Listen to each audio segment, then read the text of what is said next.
One of the most important things to consider if you plan on adventuring with your vehicle, whether that be road tripping, overlanding, off-roading, camping, or anything else, is the maintenance of your vehicle. Nothing is worse than having mechanical issues while adventuring, especially if it was preventable. You can also maintain and often improve your vehicle's performance with good maintenance and parts upgrades. In this video, I replaced the stock brakes of my 2014 Ram 1500 with some high-performance rotors and pads in order to improve both reliability and performance of my brakes for some upcoming adventures. This is Kurt from Go For It Adventures, and thanks for tuning in.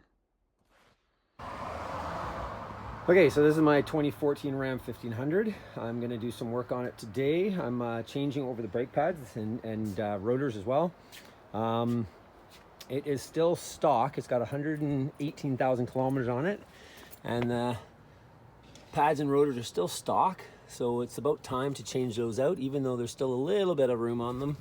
I'm going to change them out for some high performance pads, and we'll see how that goes.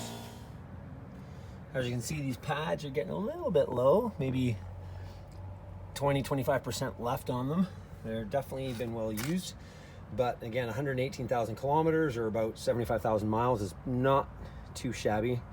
Nothing to sneeze at. So these have done me really well, but it's time to get something a little bit more high performance on there. Okay, I've taken the calipers and brackets off, and as you can see, there's not a super large amount of material left on the brake pads. I mean, they weren't unsafe or anything, but definitely time to get them replaced.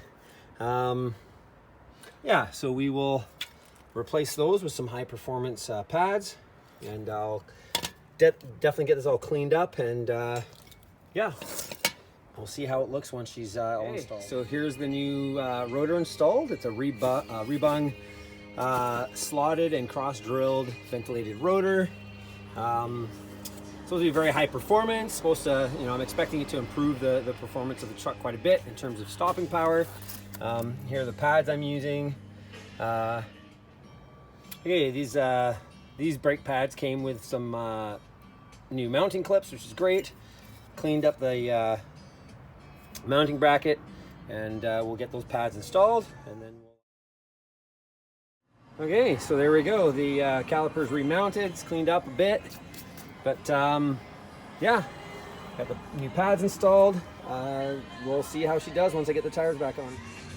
Okay, the rears are done. Now I'm taking a look at the fronts. And same thing, there's, they're getting low, but considering where we live and near Vancouver, BC and Canada, the amount of rain we get and snow we get, I'm pretty happy with how this looks. Not too much rust, and I'd say they've definitely been well worn, but with nearly 120,000 kilometers on them, I'm pretty happy with how these have worn. Okay, so I took the bracket off, and you can see, if you can see carefully there, the pad's still on about 30% on it, but you can see it was starting to crack and come apart right here. So it's definitely time to get that replaced. The other side looks okay, but this the back side pad looked pretty bad shape. So yeah, definitely time to be doing this. Okay, there I have one of the front caliper or front brake discs installed. Again, it's a slotted, cross-drilled, ventilated, high-performance brake disc from Rebung, which is a Canadian brand.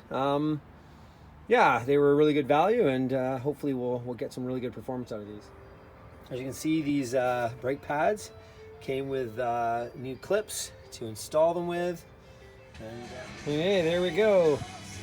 Discs installed, new pads installed, and yeah, onto the driver's side. Okay, so this is the last corner. It's all installed. Looks pretty good.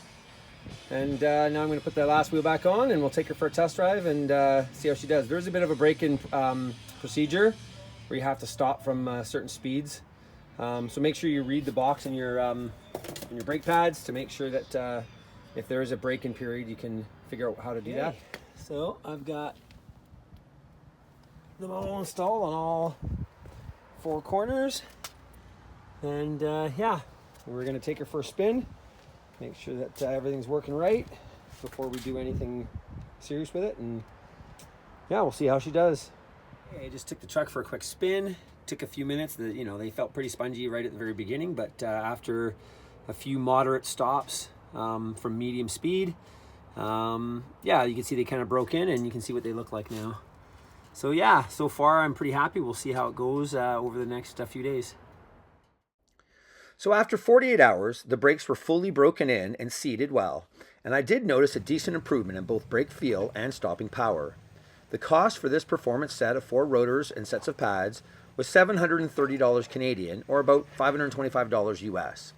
The price at the dealer for 4 new stock rotors and sets of pads was over $1,200 Canadian, or $850 US. So I was able to save a significant amount of money and still upgrade my vehicle with higher performance parts by doing this work myself. Well worth it, I'd say. Now for a couple of quotes. If the women don't find you handsome, they should at least find you handy. And remember, if you take care of your vehicles, they will take care of you. Thanks for watching, and don't forget to like and subscribe. Until we meet again, remember that adventure is out there, so go for it.